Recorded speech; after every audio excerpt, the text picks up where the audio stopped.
Hello, everyone, and thank you for stopping by. Ed Trimnell here. I'm broadcasting to you from Cincinnati, Ohio. The other day, I got an email from a reader who wanted to know where the idea for this novel came from, Termination Man. For those of you who are not familiar with the novel, let me read the Amazon blurb to you. Termination Man, Sex, Lies, and Corporate Conspiracies. Craig Walker is the Termination Man, a high priced corporate consultant. He goes undercover in the workplace for the purpose of removing unwanted and problem employees. Or rather, he convinces them to remove themselves. Craig Walker specializes in setting up situations that lead to self entrapment. He knows how to make his targets fail a drug test or fall prey to sexual temptations. But will he resort to murder? When Craig accepts an assignment for TP Automotive, he enters a dangerous new environment filled with men and women who are willing to kill in order to satisfy the bottom line.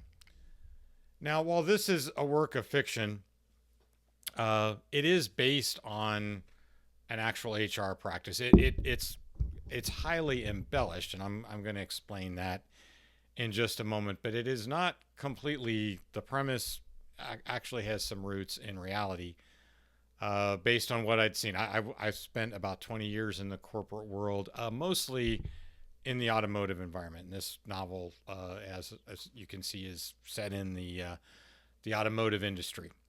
So first, why write a corporate novel at all? Why write a novel about the workplace? I think in the English language tradition, modern commercial fiction, that the corporate world is a very underutilized setting. That's not the case in Japanese literature. I've read, like, for example, I like this Shima Kosaku. This is a very famous. This is actually manga. It's a famous series in Japan, and it's all about the Japanese electronics industry. Now, if you don't, I read this in Japanese, but if you don't speak and read Japanese, you can get this in English translation too.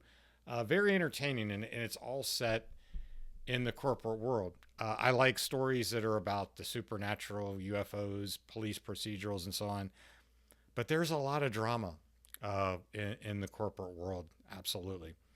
And I think there's a lot of good stories there. And I think Termination Man is a pretty decent one. So, where did it come from? Well, I started reading about HR practices, and I read a couple of books from some HR insiders.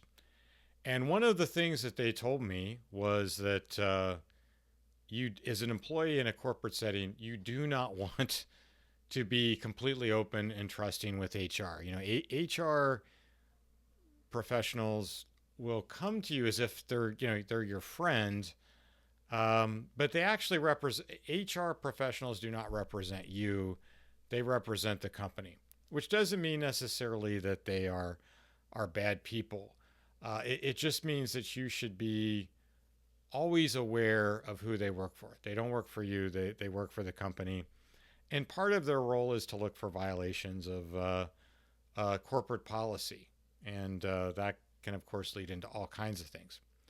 Now, Termination Man concerns this practice of what is called managing out.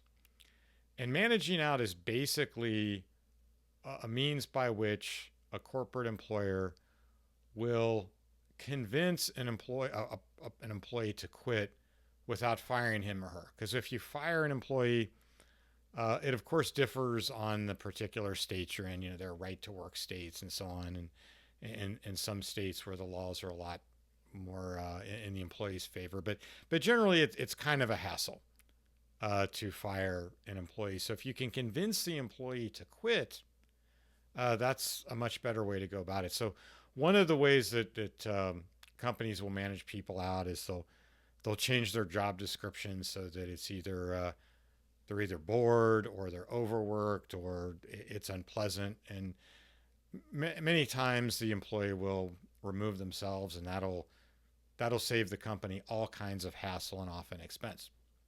Now, the idea of the premise of Termination Man is what if there were a corporate consultant who specialized in going undercover in the workplace, uh, and kind of working like a spy inside a corporate workplace and getting close to these problem employees that management wanted to remove and getting them to do things that entrap themselves.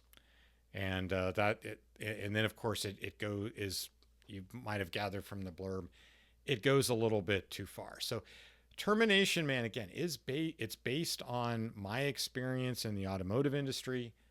It's also based on actual HR practices. Now, granted, highly embellished, but nevertheless, it does have some basis in real life.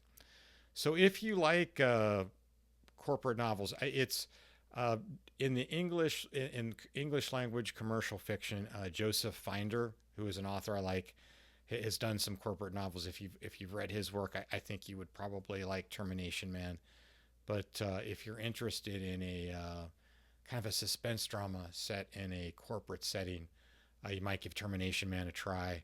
You can get it at Amazon. You can also, right now at least, read it in Kindle Unlimited. But anyway, that for the reader who sent that question, that's where the novel or that's where the idea for the novel came from.